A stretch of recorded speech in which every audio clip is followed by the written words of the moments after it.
Hello guys, today is Saturday, April 18th, 2026, and today we are looking at the House of Representatives in the midterm elections 2026. What we're seeing right now is the current House of Representatives map with the 10 states being swing states that could go either way, although lots of these different ones could go either way. So let's take a look at this map that I created that may surprise you a little bit. So what you're seeing here is a map of the midterm where Democrats hold the 270 to 165 advantage, a way bigger advantage than originally thought. So let's talk about it. Alright, we're going to start from the west coast to the east coast here, starting with the state of Washington. If we take a look at the state of Washington right here, this is 2024. You can see most of the west part of the state is went Democrat, including all the Seattle areas. Well, these two states were the only two states that went Republican. Going to my state, this is the only state that really changed. We changed this from Democrat to Republican. There wasn't even a Democratic nominee coming, but today it was. But even still, even if there was no Democratic nominee, it was still like close, which is very weird and interesting, which means this one will probably flip. Okay, moving on to Oregon. If we take a look, you see here we have in 2024 almost every single boundary was Democratic on the east side, and this one was the only one that went Republican. And we look at mine, it's basically the same thing. This one's just a little less red than the other one just because of the blue wave that's coming most likely in 2026. So now we're gonna go to California. This one might take a little, but if we take a look at 2024, you can see again the similar, all the larger ones, of course, because there's less people there, went Republican. They're mostly on the west coast, and it's very interesting because looking at this one, we can see very similar in general. There is a slight changes to a few of them, but what you can see here is this one. Again, there was no Democratic nominee, but it wasn't a 100% rate. So I think it's still gonna go Republican, but it's gonna be a lot closer. Other than that, there's no really big difference between mine and the 2024s. So we're just going to move on from there. Next, we're going to go to Nevada, which you can see there's 4 different boundaries here. 3 of them went Democratic, 1 went Republican. It's always the south parts that went Democratic and the north that went Republican. Again, very similar to Oregon in the sense that all of these will go Democratic. The only difference is the one Republican-wide state seat will just be slightly lighter, so a slightly more competitive race. Alright, moving on, next is going to be Arizona, which is way more interesting. Democrats won 3 seats in 2024 and Republicans won 6.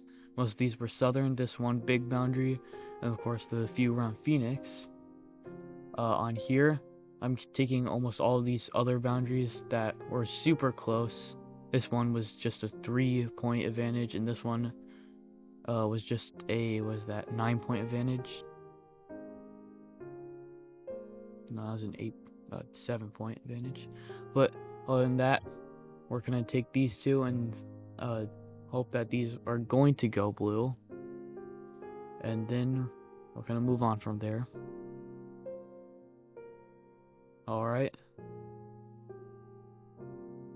next we're gonna do Utah, which looking at it's not gonna be very close. You can see all of these, all 4 seats were very not competitive, very similar to mine, although if you take a look, there is an extra seat right in this little area right here where Salt Lake City is that I predict will go blue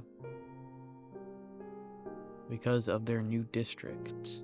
Other than that, it's gonna be a really close race, but other than that, that's all I can predict for that. So moving on to Idaho. where it's also not very, competitive. There's only 2 seats in Idaho. Both of them were not even close. Looking at mine, it's basically the same. Idaho's one of the most conservative states in the country. It's not going to be close. So we're going to move on to Montana, where in 2024, both of these 2 districts went red. This one was actually kind of close, and I predicted basically the same thing to happen in this one too, with no real, going to be pretty hard to get Montana for the Democrats. And then, of course, this one isn't going to be very surprising. This is Wyoming, the most conservative state in the country. There's only one single seat because it has like a population of like 350,000 people. So it's not even going to be close. Wyoming is going to go to Republicans. But North and South Dakota is what's interesting, because both of these states went deeply conservative in 2024. Taking a look at their history, they've been deeply conservative since 2012, which was a long time. But the fact that that 2012 was in modern American history, and that 2012 and 2018 were 2 blue waves, you can see why we think that it's going to be a little more competitive of a race than originally thought. Right after. Alright, moving on to Colorado, where, as you can see, there's 4 Democratic seats and 4 Republican seats. Looking at this map, this seat was very, very close, one of the closest in the country. All these other seats were Democratic, and all these seats were Republican. This seat was also very close.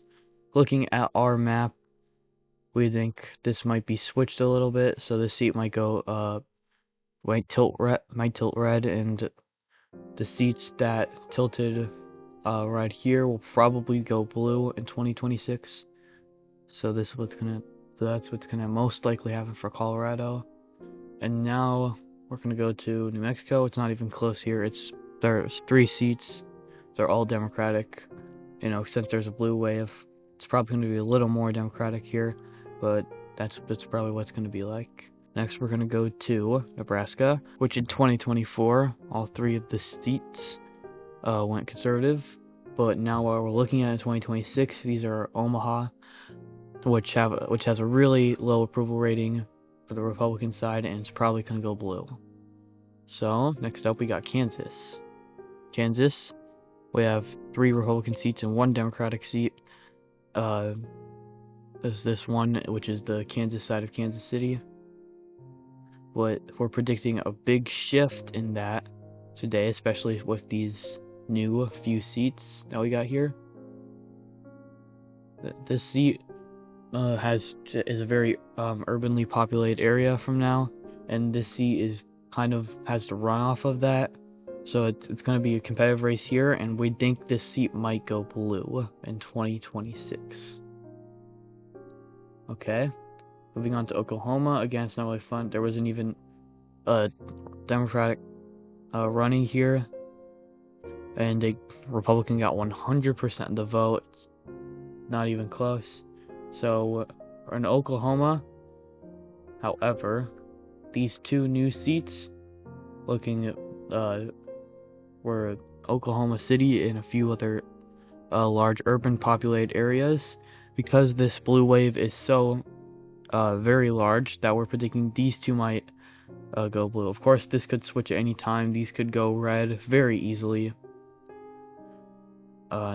This could all be wrong, but for now, I'm going to place it right here, and we can give an updated video later.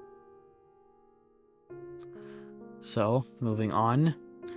Now we go to Texas. A very interesting state. 25 Republican seats, 13 Democratic seats in 2024. As you can see, all the large cities in Texas go blue, but all the things around it went super red. So here's the interesting part about what's going to happen this side. Of course, you have Mexico bordering here with the large immigration and Latinos population that live there, which the only reason these main few ones went red in 2024 was because Latinos were very supportive of the Republican Party, way more than people thought they would be.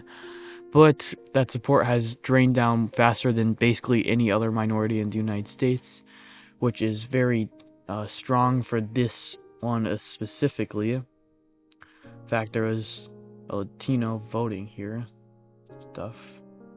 But other than that, there's this wave of blue that's going to come in on the west coast of Texas, or it's not a coast, but the west side of Texas. And then, of course, the stuff around the large cities normally happens when suburban areas go blue, which they are going more Democratic in 2026 than for a long time, which is why we're having these small areas around the large cities go slightly blue.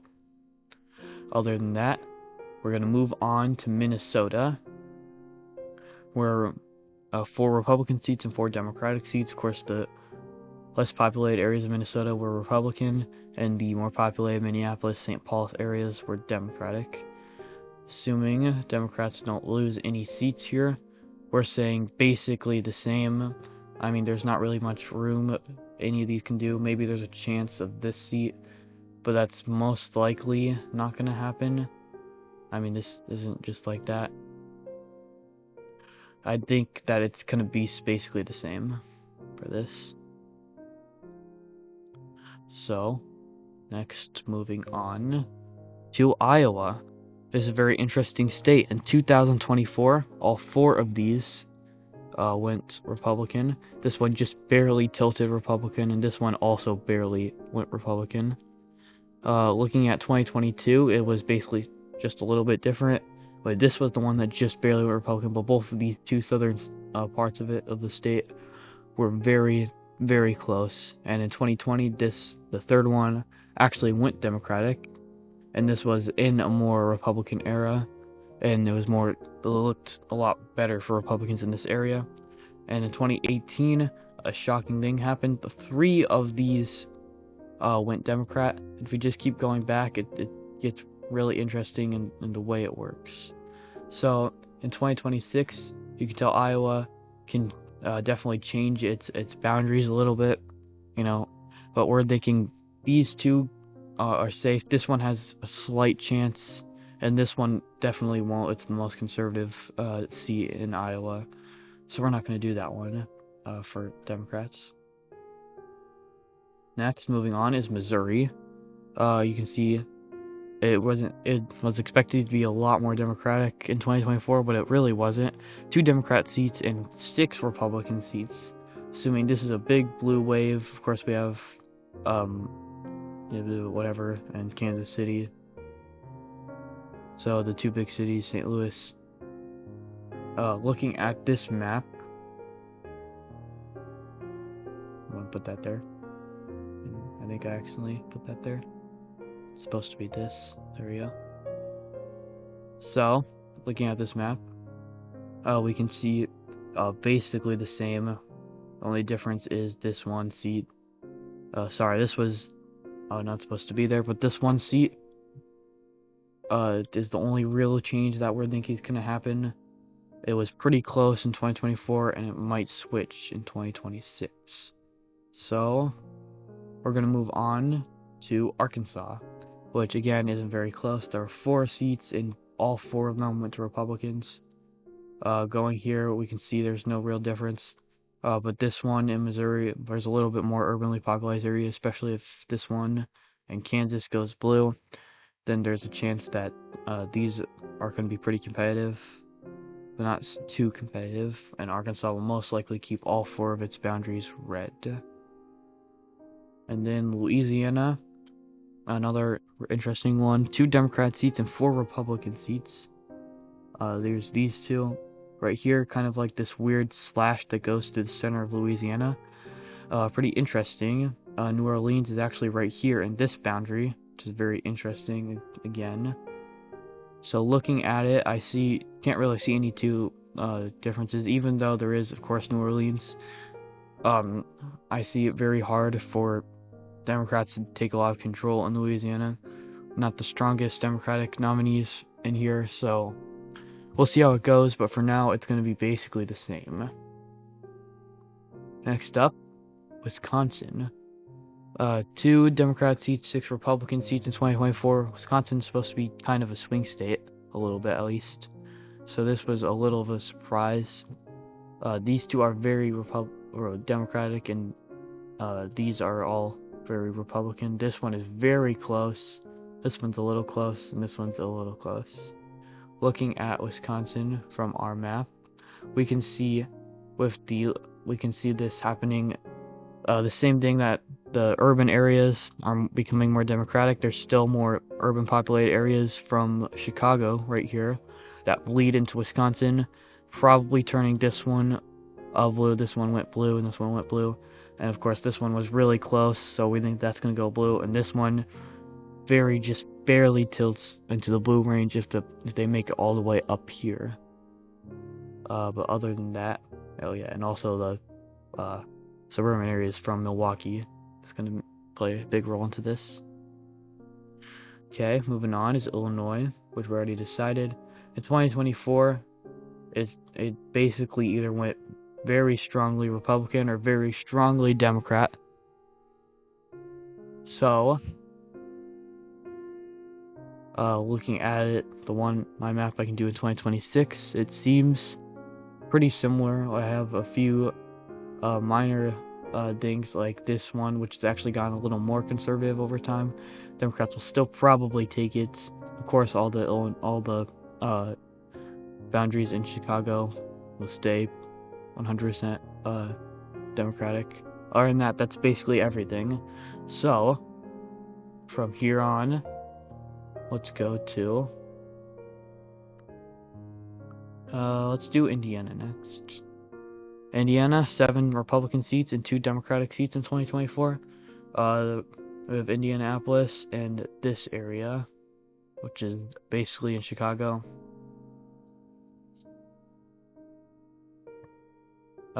Every other seat was very conservative. I can see things changing in Indiana, like areas becoming less conservative, but not less conservative enough that they flip, which was what brings me to this map over here. Other than that, we have Michigan, which is 6 Democrat seats and 7 Republican seats. Of course, Detroit and other areas. It's right next to Canada, which does have some impact on its politics. We're looking at slightly different views, like this seat flipping and this seat flipping as well. But other than that, we have no other really, large things to talk about here. And then Ohio, 5 Democrat seats, 10 Republican seats. Even though there are some large cities like Columbus, Cincinnati, and Cleveland. That's Cincinnati and that's Cleveland, whatever. These things that actually went blue in 2024. We're predicting this one to actually flip in 2026, going red slightly, as well as, of course, again, as I suspected, the urban areas. I don't think it's going to impact this over here, but we're thinking it's going to be easier for urban areas to go blue, which is why we're taking these two into our hands. So next we're going to do Kentucky and Tennessee, where Kentucky, we have 1 Democrat seat, 5 Republican seats. It's not really going to be close. This is Louisville, but other than that, there's not really anything else we can do, and it shows it on the map. We see basically no difference on that. And then for Tennessee, one area right over here, 8 Republican, 1 Democrat. Very similar thing for Tennessee, although in this area, which wasn't before, is the around Nashville area, which again has gone way more liberal in the past few years, which was probably the area it's a little risky there to say that this will go, so I might actually bring these down a little bit. But other than that, that's basically what we're going to do for Tennessee. Then for Mississippi and Alabama, Mississippi, we have 1 actually Democrat seat and 3 Republican seats. Very interesting for this. we have basically the same. You know, we have one slightly competitive race over here, but it's most likely going to go red. And then in Alabama, you can see it's actually pretty. It's pretty weird over here. It's 2 Democrat seats, 5 Republican seats. The 2 Democrat seats are in the South, which for a state in the South, the large cities are not in these areas, which is kind of weird. But if we do take again the large city and the suburban areas into consideration, we're looking at an entire flow from Alabama, especially considering Alabama is underwater right now in the Trump approval rating, which is actually crazy considering it's a very, very, very conservative state. At one point, it was the most conservative state in the United States. So the fact that it's showing early signs of a blue wave already shows us great information for the Democrats. Let's go to Florida now, where we have 20 Republican seats, 8 Democratic seats. Of course, we have the Miami area, Orlando, and Tampa, which for us in Florida, we're not really seeing too big difference. Like this area, we'll probably flip, and these areas over here. But other than that, same with Miami and all their stuff too. Now moving up to Georgia, where there's 5 Democratic seats and 9 Republican seats. We have of course, Atlanta, and then this one area over here. And that, it's basically the same, a little more conservative in the areas where suburbs might peak out. But for now, this is what it's going to be. And then we're going to go to, we already did Ohio. Okay, we're just going to go to South Carolina then, where it's 1 Democrat, 6 Republican seats.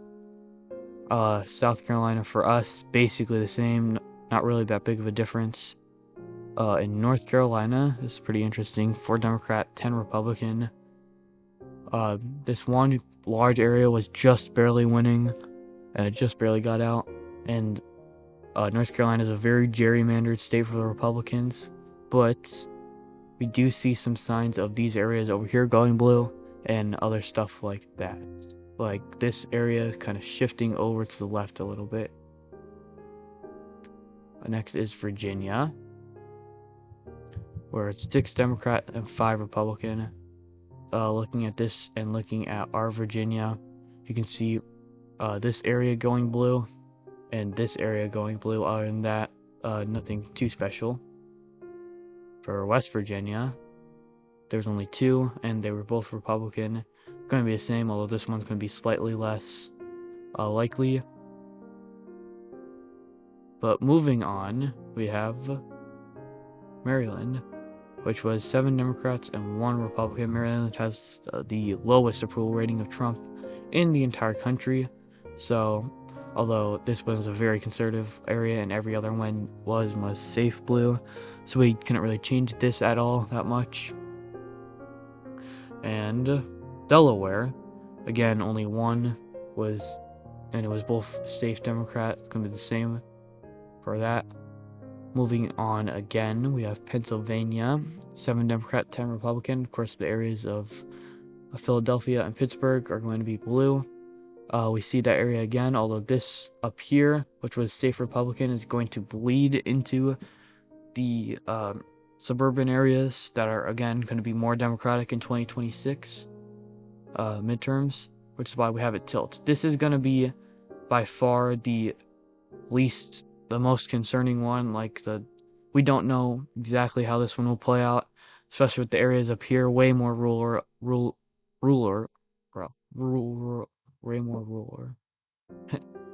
gonna redo that.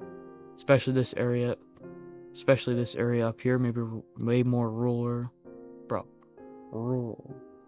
way more rural. Okay, I'm just gonna, I can't speak today. Especially this area up here. And other than that, that's gonna basically be it for Pennsylvania. For New Jersey, there's 9 Democrat and 3 Republican seats. We have that same thing, only this seat down here, shifting. It seems safe Republican, but it's not as safe as it looks, especially with Democrats taking it plenty of times. We're gonna take that. Okay. Next is New York, which looking at 2024. Of course, there's New York City over here, and all these areas in New York, which went blue. That's a 19 Democrat, 7 Republican seats. We basically shifted that with really no other extra seats. It's basically all the same. Although this is going to be a Democratic seat. And now, for the final few states of Massachusetts, Rhode Island, Connecticut, Vermont, New Hampshire, and Maine, they're all very Democratic, just like they're all going to be Democratic seats, just like we're going to do here. Rhode Island, all Democratic. Connecticut, all Democratic. Massachusetts, all Democratic. New Hampshire, all Democratic. Vermont, all Democratic. And Maine, all Democratic in 2024. Just like it will be in 2026. So there you have it. This is a really crazy one. Oh yeah, one last thing. It's going to be Alaska and Hawaii, which it did go red, but just barely. And of course, the Democrats in Alaska have a really strong reputation, and of course Hawaii is a safe blue. So there you have it. That's going to be the shocking 2026 midterm election, the House of Representatives. This is a very, very way larger majority than people originally thought it would be, but according to the difference of the 2024 election and now, this is how it's gonna go. So thank you so much for watching, and I'll see you next time.